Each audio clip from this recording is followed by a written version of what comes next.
ஆஸ்திரேலிய நாரைங்கிறது வந்து மூஞ்சி வந்து மூக்கு பெருசாக இருக்கும், சிகப்பு மஞ்சள் கலந்துருக்கும். உடம்பு அதே மாதிரி வெள்ளை மஞ்சள் சிகப்பு மூணும் கலந்துருக்கும்.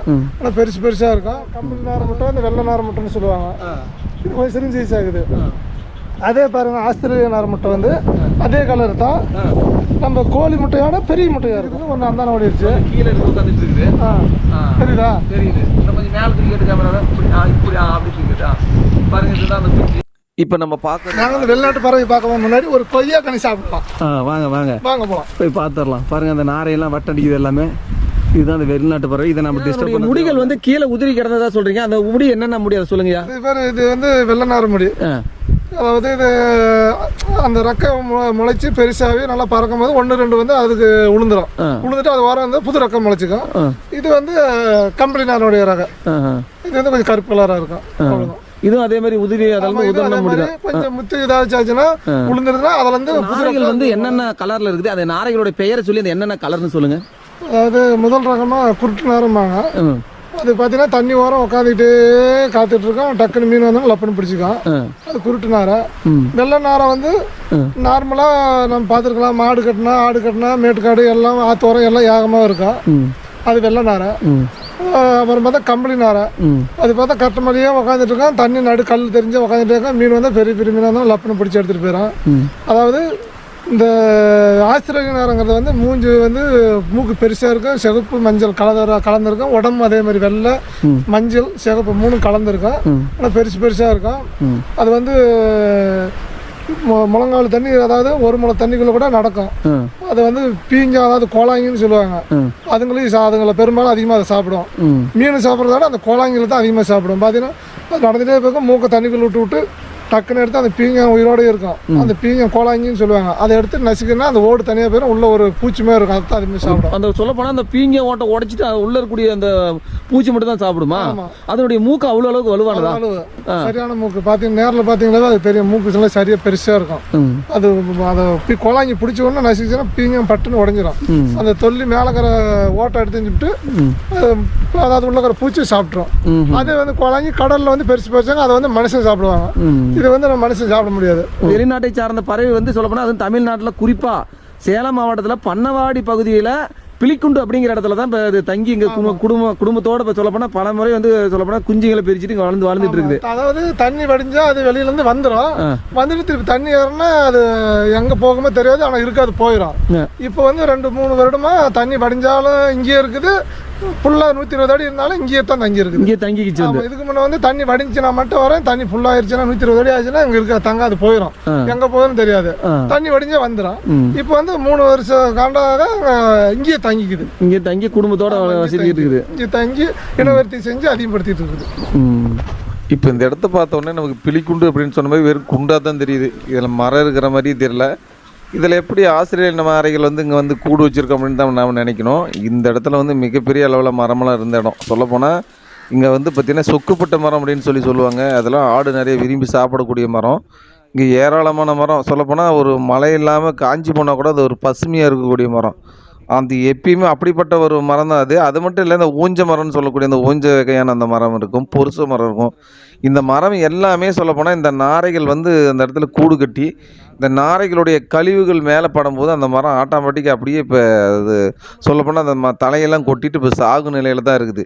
அது என்ன காரணம் அப்படிங்கிறது நமக்கு தெரியல. இப்போ பாருங்கள் அந்த மரம்லாம் எந்த அளவுக்கு எப்படியெல்லாம் காஞ்சி போச்சு அப்படின்னு. இப்போ பசுமையாக இருந்த இடம் தான் இது. வந்து சொல்லப்போனால் அவ்வளோ ஒரு பசுமையான இருந்த இடத்துல இப்போ இந்த நாரைகளுடைய கழிவு குறைஞ்சது 2-3 வருஷமாக தான் அந்த இடத்துல வந்து இந்த நாரைகள் வந்த பிறகு இந்த மரங்கள் வந்து ரொம்பவும் அழிவு நோக்கி போயிட்டுருக்குதுன்னு நம்ம சொல்லலாம். இந்த மரத்தில் வந்து சொல்லப்போனால் நாரைகளுடைய கூடு வந்து எல்லாமே ரொம்ப தூரதெல்லாம் கிடையாது. சும்மா சொல்லப்போனால் 2 அடி 1 அடி 3/4 அடி இந்த மாதிரி வேறு நாரைகள்லாம் வந்து நிறைய சண்டை போடும். ஆனால் இதுங்கெல்லாம் சண்டையே போடுறதில்லையாட்டுங்குது. அதனுடைய இப்போ ஒரு சில நாரைகள் வந்து கூடு வச்சு அந்த கூட்டில் முட்டையிட்டு குஞ்செல்லாம் விரித்து கூட்டி போன உடனே அடுத்த நாரைகள் வந்து திரும்பவும் அந்த கூட்டிலேயே முட்டையிட்டு குஞ்சு விரித்து கூட்டிகிட்டு போகுது. அதுங்க எல்லாமே சொல்ல போனால் ஒரு நட்போடு தான் இருக்குது. இது குறிப்பாக இந்த ஏரியாவில் இருக்கிறது. பாருங்கள், இது எல்லாமே இந்த நாரையுடைய முடிகள்லாம் நிறைய ஏராளமாக கிடக்குது. பாருங்கள், இங்கே இருக்கிறது எல்லாமே இந்த நாரையுடைய முடி தான். வெளிநாட்டை சார்ந்த பறவைகள் வந்து குறிப்பாக இப்போ பாருங்கள், இது எல்லாமே கூடுலாம் தெரியுது இல்லையா? ஒரே மரத்தில் எத்தனை கூடு வச்சுருக்குன்னு பாருங்கள். அங்கெல்லாம் கூடு இருக்குது. இந்த நாரைகள் வந்து நம்ம வந்த உடனே இதை டிஸ்டர்ப் பண்ணுறாங்களான்னு வந்துச்சு. குறிப்பாக நம்ம இதை டிஸ்டர்ப் பண்ணுறதுக்கே வரல. இதுதாங்க பிலிக்குண்டு அப்படின்னு சொல்லக்கூடிய இந்த கரடு. இந்த கரடில் இருக்கக்கூடியது பார்த்தீங்கன்னா இது கொஞ்சம் மரம், பக்கத்தில் இது இருக்கிறது சொக்க போட்ட மரம். இந்த மரத்தில் மேலே இருக்கிறது தான் இந்த கூடுகள்லாம் நிறைய இருக்குது பாருங்கள். இங்கே இருக்கிறது எல்லாமே பாருங்கள். இப்போ வந்து இந்த நாரையில் இருக்கக்கூடிய அந்த நாரையினுடைய கூட்டில் இருக்கக்கூடிய அந்த குஞ்சு, இந்த முட்டைகளை தான் நம்ம பார்க்க போகிறோங்க. இதை வந்து நம்ம தீங்கு விளைவிக்கிறதுக்காகவோ இதை வந்து நம்ம வந்து டிஸ்டர்ப் பண்ணுறதுக்காகலாம் நம்ம போகலை. இதை வந்து என்னென்னு கேட்டிங்கன்னா குறிப்பாக இந்த நாரையினுடைய முட்டை எப்படி இருக்குது, இந்த குஞ்சுகள்லாம் எப்படி இருக்குங்கிறத நம்ம பார்க்க போகிறோங்க. அதை பார்த்துட்டு நம்ம வர போகிறோங்க. அதுக்காக தான் போயிட்டுருக்குறேங்க.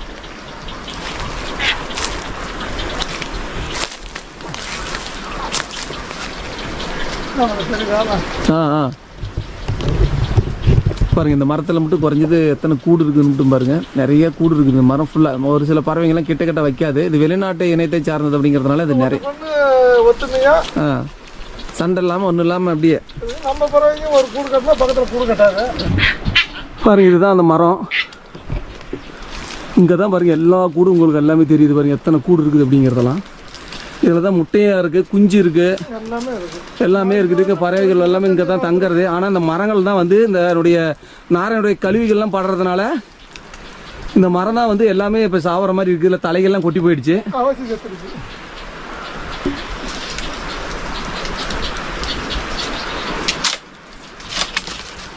பாருங்கள், நாரைகள்லாம் மேலே நிறைய பறந்துகிட்டு இருக்குது.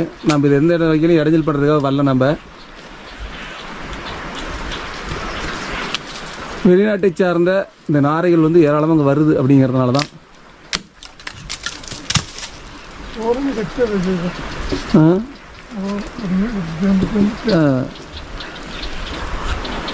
மரம் ஏறுறவங்க மரம் ஏறுறது கொஞ்சம் கஷ்டமாக இருக்குது. அது ரொம்ப சிரமப்பட்டு தான் ஏறிட்டு இருக்கிறாரு. இதை உங்களுக்கு காட்டுறதுக்காக வேண்டி தான் நம்ம இந்த இப்போ வீடியோவை எடுத்துகிட்டு இருக்கிறேன்.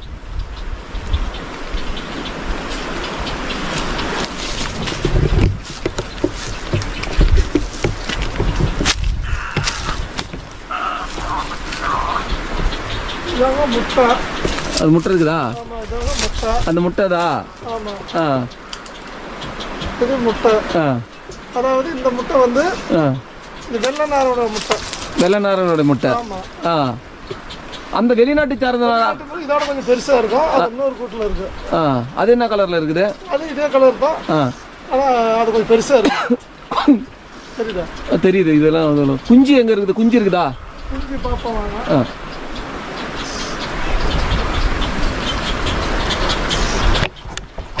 பாருங்க, இதுதான் அந்த வெளிநாட்டை சார்ந்த அந்த பறவை முட்டை. அது குறிப்பாக அந்த நாரையினுடைய முட்டை. அது தெரியுதா? முட்டை வாத்து குஞ்சுப்பாங்க. அது அதை காட்டு. அது பாருங்க, அங்கே இருக்கு. அது அப்படி அது மேலே இருக்கிற கூட்டுகள் எல்லாத்தையும் மேலே காட்டு. அது தெரியுதா? அதை வாத்துனாரா? அதெல்லாம் தெரியுது. அப்படி காட்டு, ஜூம் பண்ணிக்கலாம். பாருங்க.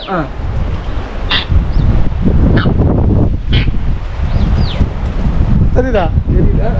அது வாத்து தெரியுதா? வாத்து காட்டு காட்டு சுற்றியுமே காட்டுச்சு. அந்த கூட்டுகளை பக்கத்தில் இருக்கிற எல்லாத்தையும் காட்டு தெரியுது.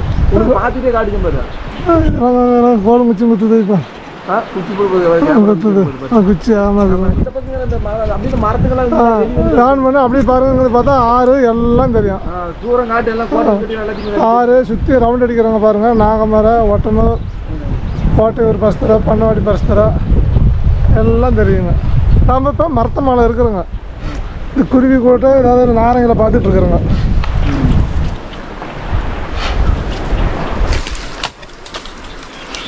பார்த்து மொல்லையாரு.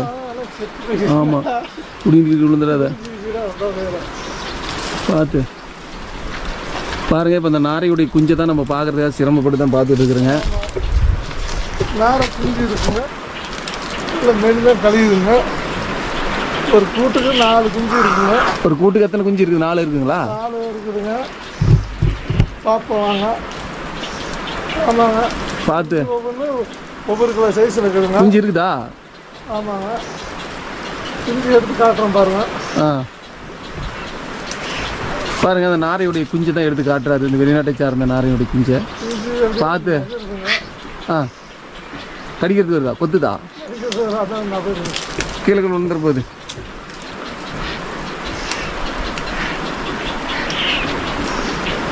மீன் ரத்தம் வச்சு ஓடி போயிருக்கு மீன்.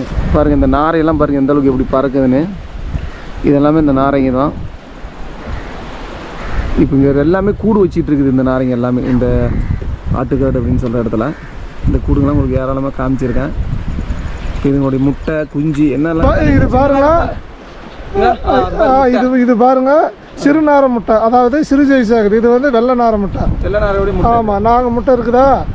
இன்னும் கூட இது 4 முட்டை. ஆமாம், இது வந்து நம்ம கம்பளி நார முட்டை, இந்த வெள்ளை நார முட்டைன்னு சொல்லுவாங்க. இது கொஞ்சம் சிறு சைஸ் ஆகுது. அதே பாருங்க ஆஸ்திரேலியா நார முட்டை வந்து அதே கலர் தான். நம்ம கோழி முட்டையோட பெரிய முட்டையாக இருக்கும். நாம் இப்போ பார்க்குறது நாரைகளுடைய முட்டை தான்.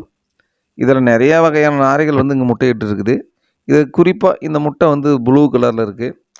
இந்த முட்டை ஒரு பாதுகாப்பான இடத்துல இருக்குது அப்படின்னு சொன்னால் நம்ம உண்மையாலும் அந்த கூட்டில் மட்டும்தான் இருக்குது. இப்போ வெயில் ஃபுல்லாக எவ்வளோ வெயில் அடித்தாலும் அந்த முட்டை மேலே தான் அந்த ஃபுல்லான வெயில் படும். அது மட்டுமல்ல, மழை எவ்வளோ பெஞ்சாலும் இந்த முட்டை மேலே தான் வந்து அந்த மழை தண்ணி படும்.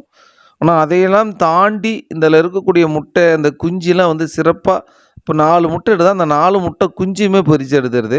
இப்போ நாம் ஒரு சாதாரண ஒரு கோழி வளர்த்துனா கூட அந்த கோழியுடைய முட்டையை 10 முட்டை எடுத்துனா சொல்லப்போனால் அதில் 5-6 முட்டை குஞ்சு பொரிக்கிறதே ரொம்ப கஷ்டமாக இருக்குது. 4 முட்டை 5 முட்டை அது ஓலியாக போயிடுது. பாருங்க, இப்போ நாரையோட குஞ்சு தான் பார்த்துட்டு இருக்கீங்க. இந்த குஞ்சு பக்கத்தில் கொண்டு போ. இதுதான் அதனுடைய குஞ்சு. அது எத்தனை குஞ்சு இருக்குது அதில்? ஆப்பாடு இங்கே தெரியுது. பாரு, காட்டு நல்லா காட்டு. அங்கே பாருங்க குஞ்சு பாருங்க. அதில் 3 குஞ்சு. எத்தனை குஞ்சு இருக்குது அதில்? மொத்தம் 3 குஞ்சு இருக்குதுங்க. ஒன்று அந்தான ஓடிடுச்சு. கீழே இருக்கு உட்காந்துட்டு இருக்குது. தெரியுதா? தெரியுது. இன்னும் கொஞ்சம் மேலே தூக்கிட்டு கேமரா இப்படி அப்படி தூக்கிட்டா பாருங்க. இதுதான் அந்த குஞ்சு. இப்போ நம்ம பார்க்குறது நாரையுடைய குஞ்சுங்க தான். இந்த குஞ்சுங்க பறக்கணும் அப்படின்னு கேட்டால் இந்த நாரையுடைய குஞ்சுங்களுக்கு வந்து ரெக்கையெல்லாம் முளைச்சி பெருசாக மட்டும்தான் பறக்கும். குறைஞ்சது அதுக்கு 1 மாதம் டைம் எடுத்துக்கும். அது வரைக்கும் தன்னுடைய தாய் பறவைகள் வந்து இதுக்கான இரைகளை கொடுத்து பாதுகாத்து வளர்த்தணும். இது பாதுகாக்கிறது அப்படின்னு என்னென்னு கேட்டிங்கன்னா, இது பார்த்திங்கன்னா ரெகுடு அப்படின்னு சொல்லுவாங்க. அதே மாதிரி கழுகு அப்படின்னு சொல்லுவாங்க. அது மட்டும் இல்லாத பாம்பு அப்படின்னு சொல்லுவாங்க. இதுங்க எல்லாமே இதுக்கு எதிரி அப்படின்னு நம்ம சொல்லணும். இந்த கழுகு அப்படின்னு சொல்லக்கூடியது என்ன பண்ணுன்னு கேட்டிங்கன்னா, சுற்றி முற்றியும் பார்த்துட்டு இந்த தாய் பறவை இல்லாத டைமில் இந்த குஞ்சுங்களை அப்படியே பறந்து தூக்கிட்டு போயிட்டு எடுத்து போய் வேறு இடத்துல வச்சு உணவாக சாப்பிட்றோம். அதே மாதிரி தான் வந்து பார்த்திங்கன்னா பாம்பும் அப்படி தான். இப்போ பாம்பு அப்படின்னு சொல்லக்கூடியது பாம்பு மரத்தில் ஈஸியாக ஏறக்கூடியது. இப்போ எவ்வளோ பெரிய மரமாக இருந்தாலும் எந்த விதமான பாம்புகள்லாம் நிறைய மரத்தில் ஏறிடுது. அந்த மாதிரி சூழ்நிலையில் முட்டையிலேயே நிறைய இடத்துல சாப்பிட்ருது. ஆனால் அதையும் தாண்டி இந்த மாதிரி குஞ்சை கிடைச்சா அதுக்கு ரொம்பவும் இன்னும் ரொம்ப பிரியமாக இருக்கும் சொல்லப்போனால் பாம்புகளுக்கு. அந்த மாதிரி பாம்புகள்கிட்ட இருந்தும் இந்த மாதிரி பறவைகள்கிட்ட இருந்தும் குறிப்பாக இதை வந்து காப்பாற்றி அதன் பிறகு அதை வளர்த்து பெருசாக்கிறதே ரொம்ப சிரமம். ஒவ்வொரு பறவைகளும் ஒவ்வொரு விதமான கூடுகளை கட்டும். குறிப்பாக நம்ம சொல்லணும் அப்படின்னு கேட்டால் இந்த நாரை, காக்கா, கழுகு அப்படின்னு சொல்லக்கூடிய இதுங்களே ஒரு விதமான கூடுகள்லாம் கட்டும். இது எந்த மாதிரி கூடுலாம் கட்டும் அப்படின்னு கேட்டிங்கன்னா, கீழே கிடக்கக்கூடிய இந்த குச்சி, இதேமாரி முள், இந்த மாதிரி இருக்கக்கூடிய இதெல்லாம் எடுத்து போயிட்டு ஒரு மரத்தில் உயர்ந்த மரத்தில் வந்து பார்த்திங்கன்னா அந்த குச்சிங்களை குறுக்கு முறுக்க வச்சு அடுக்கி ஒரு பெரிய லெவலில் கொண்டாந்து அதுக்கு மேலே ரொம்ப மென்மையாக இருக்கக்கூடிய இந்த நார் இந்த மாதிரி இருக்கிறதெல்லாம் எடுத்து உள்ளே வச்சுட்டு அது குறிப்பாக அந்த பஞ்சிங்கெல்லாம் கிடச்சி அதில் உள்ளே வச்சு அதில் வந்து முட்டையிட்டு அதில் குஞ்சு பிரிக்கிறது தான் இந்த மாதிரி நாரை, கழுகு, காக்கா அப்படின்னு சொல்லக்கூடிய இந்த ஒரு சில பறவைகள். இதே மாதிரி குருவி இனங்கள் அப்படின்னு சொல்லப்போனால் இந்த குருவி இனத்திலேயே நம்ம சூப்பர் ஸ்டார்னு நம்ம சொல்லலாம். இது வந்து என்னென்னு கேட்டிங்கன்னா தூக்கணா சிட்டு குருவி அப்படின்னு சொல்லக்கூடியது. சொல்லப்போனால் அது தன்னுடைய பெண் குருவியே ஒரு விதமான கூட்டை கட்டி வச்சுக்கும். அதே ஆண் குருவியே ஒரு விதமான கூட்டை கட்டி வச்சுக்கும். அந்த பெண் குருவிக்கு குறிப்பாக அதில் பெட்ரூம்பு, அதில் முட்டையிட்டு தனியாக தங்கிறதுக்கு வசதி, எல்லா வசதியுமே வச்சுருக்கக்கூடியது. அதே மாதிரி ஆண் குருவிக்கு அதை உள்ளே மட்டும் உட்கார்ற மாதிரி ஒரு விதமான கூடை கட்டக்கூடிய, ஒரு ஆணுக்கும் பெண்ணுக்கும் தனித்தனியாக வீடு கட்டக்கூடிய ஒரு தனிமையான ஒரு குருவி அப்படின்னு சொல்ல போனால் அது ஒரு தூக்கணா சிட்டு.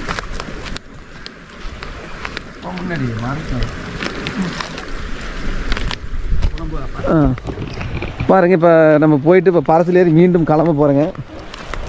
தண்ணி பாருங்க, இந்த கரெக்டை பூரா சுற்றி இருக்கு. இப்போ பாருங்க, இந்த பிலிக்குண்டு அப்படிங்கிற இந்த கரெக்டில் தான் இந்த நாரைகளை பற்றி நம்ம பார்த்துங்க. இப்போ பார்த்துட்டு இப்போ அவர் வீட்டுக்கு கிளம்புறாரு. வாங்க நம்ம அவர் வழி அனுப்பி வைப்போம்.